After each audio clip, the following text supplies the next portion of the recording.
Saturday highlights, we start with Jason and Raymond arriving at St. John's Playhouse. The 6th grade gets off to a good start, Raymond with the hesitation, and then the explosion to the hoop, 7 points on the day for Raymond.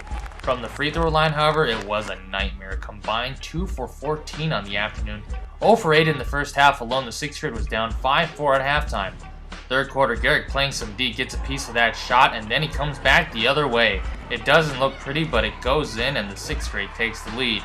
Later in the third, Garrick again, he's taking control, throws up another one, and this one rims in. 4 points for Garrick. Up 9-6 in the fourth, Ryan adds some cushion and pads their lead. Banks in his first shot of the regular season. By no means was it a pretty game, because it just wasn't. However, the 6th grade still hangs on to win 16-9. They are 2-0. Bird's eye view of the 5th grade game. Nice 49ers logo right there, nearing the end of the first half. Tied at 5-5. Michael takes it in himself, and he hooks it in. 5th grade up 7-5 at halftime. Second half, they took control. Michael with the beautiful feed on the fast break for Jonathan. What a great pass. And then in the fourth, little Johnny with the runner. 16 points for Jonathan as the 5th grade runs away with it in the second half, and they win 23-11.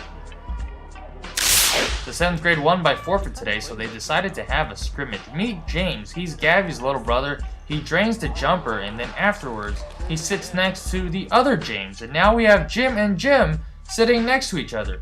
Now on to the team's thoughts on the forfeit. Can you talk about the forfeit, Clarissa? No, I don't want to talk to you. Come on, talk about the forfeit. I don't want to talk to you. Clock. Talk about the forfeit. How does it feel to win by forfeit? It feels horrible because I want to play. In a non-televised event, the 8th grade St. Mary's team lost their first game of the year. On the bright side, the Shem did score. Final game of the day, Jamie and Ronnie talking to the 8th grade Demariac team, going for a win number 2. This team also not so good from the free throw line. 2 for 12 on the afternoon. That would be 17%. Second quarter, 8th grade up a point. Pablo maneuvers his way around the defense and to the rim. 9 points for Pablo. A minute later, Sebastian gets it to Julio, who bobbles it, but he regains control just in time to feed it to John Jett. 8-3 at halftime. Second half, they added to their lead. Santiago cleans up the rebound and he puts it back in. Use the backboard, please. And then finally, the 8th grade really turned up their press in the second half. Pablo deflects his pass. Julio picks it up and takes advantage of the much smaller defender. 5 points on the day for Julio as they took a 7-point lead midway through the fourth. Problem was, they stopped scoring and their defense disappeared. Off of this out-of-bounds play, let's freeze it for just a second.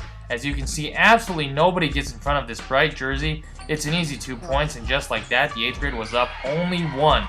With 19.9 seconds left in the game, the other team had the ball and a chance to win.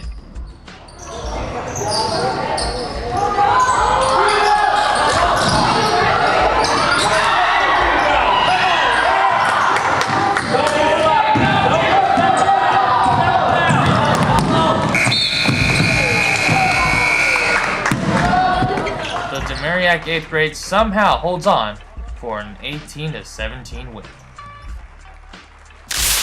And in case you missed it, the 3rd grade made history last night, winning their first game ever by a final score of 8-2. They are now 1-1 on the year.